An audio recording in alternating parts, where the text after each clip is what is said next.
Level 30, level 30, level 30! Yes! You're gonna want to get this hero to level 30 because rules are made to be broken!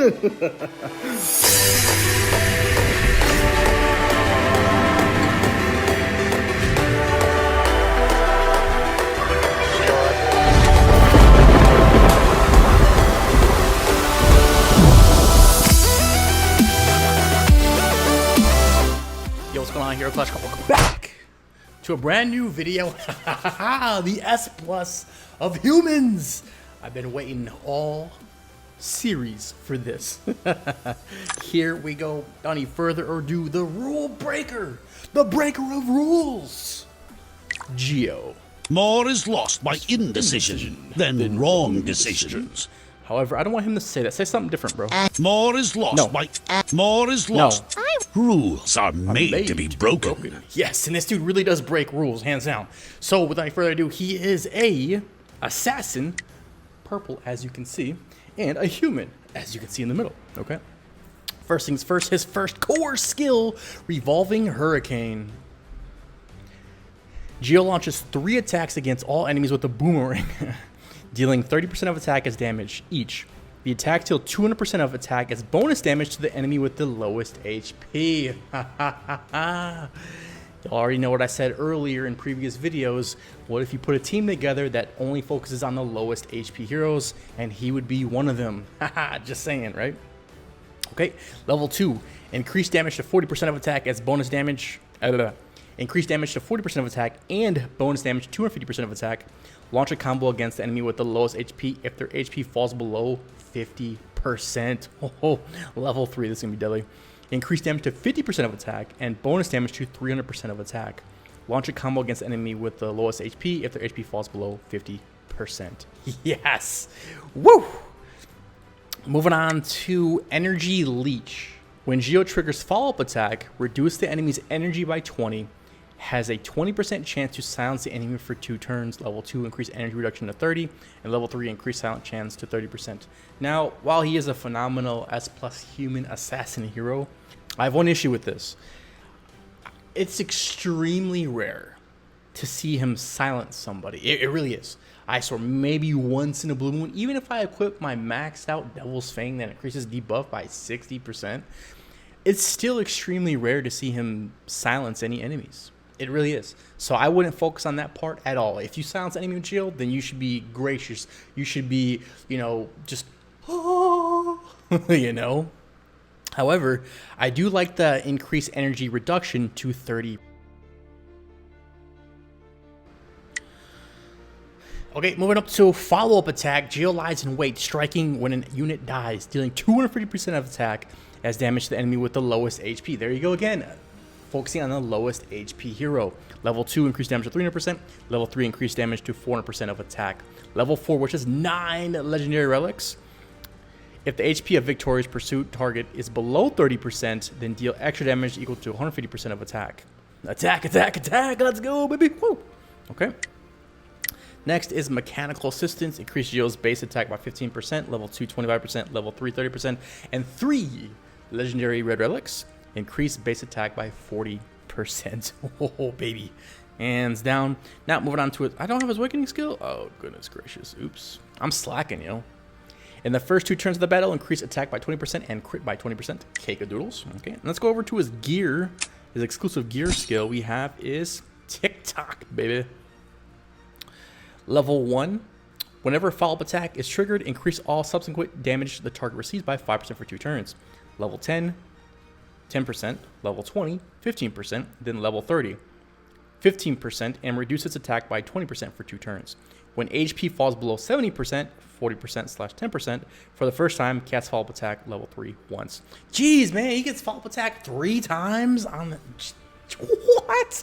So this makes sense. This makes complete sense how he skips turns. So if he's level 30... He doesn't really skip turns. He goes out of order when it comes to speed. Rules made to be broken. It's because of his exclusive gear skill. This makes sense now. I was wondering, how does he do this? Now I know. Level 30. And we're not even done. Level 40. Whenever follow-up attack is triggered, increase all subsequent damage dealt by 10% for 1 turn. So more damage, damage, damage. Too easy. Okay. So now when it comes to the armor, y'all already know attack, attack, attack, baby, let's go. There's only one answer, attack, right? And then when it comes to ruins, now I'm actually torn. I do have an interesting idea with him. The trio, of course, you have is Judgment, followed by Annihilation, followed by, I would probably go with Maniac. If there's a lot of armor on the enemy team, then I would go with Sin. However, I've been rocking out the maxed out Samurai, yo. Samurai and Judgment, I just feel like is the move. Yes. Oops. More is lost by indecision than wrong decisions. Now, when it comes to hero talent, 100%, I'm going to go with Precision Strike or Shadow Assault, depending on who is on the enemy team. Too easy, right? Moving on to Mythic Talents, 100% Fatal Blow.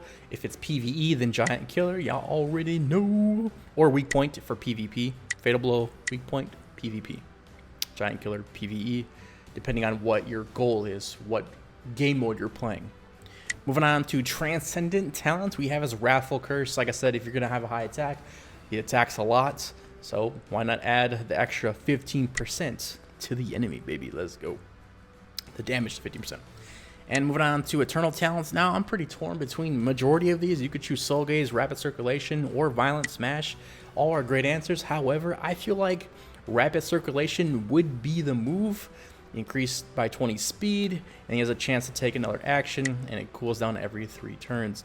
That bonus action is huge. If you do plan on going multiple rounds, I could see Soul Gaze, but I think Soul Gaze would be the worst one out of the 3 to choose. I would either choose Rapid Circulation or Violent Smash, depending on who is on your team and how many rounds you plan on going. If you only plan on going 1 to 2, maybe 3 rounds, then I would go with Violent Smash. But if you go more than 3 rounds, 3 or more rounds, I would go with Rapid Circulation. Okay. So when it comes to Artifact, let's go. When it comes to Esper Amulets, dude, I don't know, man. You could choose, I would probably choose Shiny. You could choose Icy or Shiny. I would probably choose Shiny. If you're going 3+ rounds, you get the armor penetration, and you get 5% per turn, and another 20% when there's less than 4 enemy heroes. I think he would be a great, a beautiful, a perfect, a awesome secondary S+ attacking hero. Okay.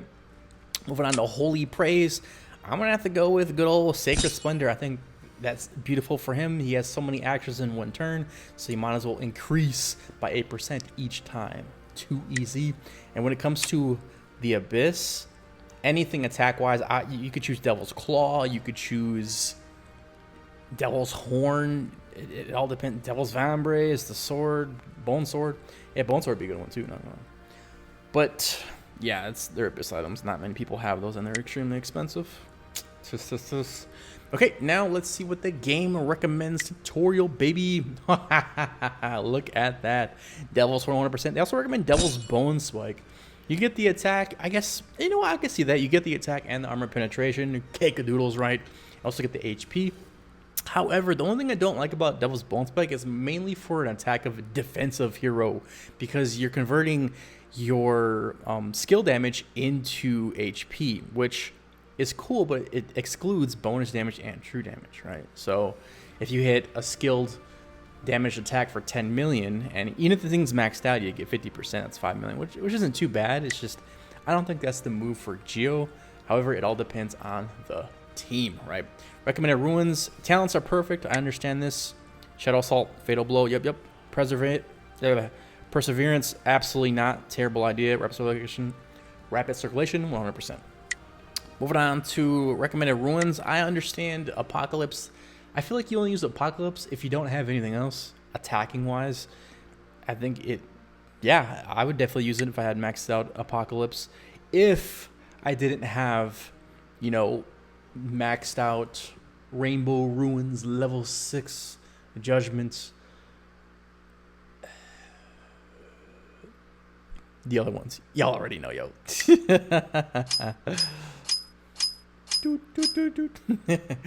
So my final thoughts when it comes to Geo, I do think he's an absolutely amazing hero, especially a great second S+ attacking hero on a team.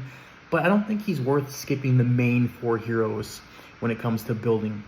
Especially as a free-to-play player, I think he's worth building slowly but surely. as you progress through the game. I'm talking 6, 9, 12 months. And I'll be honest, he was probably one of the last heroes I built in the game. And I'm happy I built him, just I took way longer because I just didn't see a need for him, right? I think he's more of a luxury than a need in Hero Clash. But he is really good. I'm not saying he's terrible, don't build him. All I'm saying is he is a really good hero. I just don't think he's worth building right away. So make your own decision, and yeah. So with that being said, I will see y'all in the next video. Natalie or Alvarez, who's it gonna be? Greatness manifest.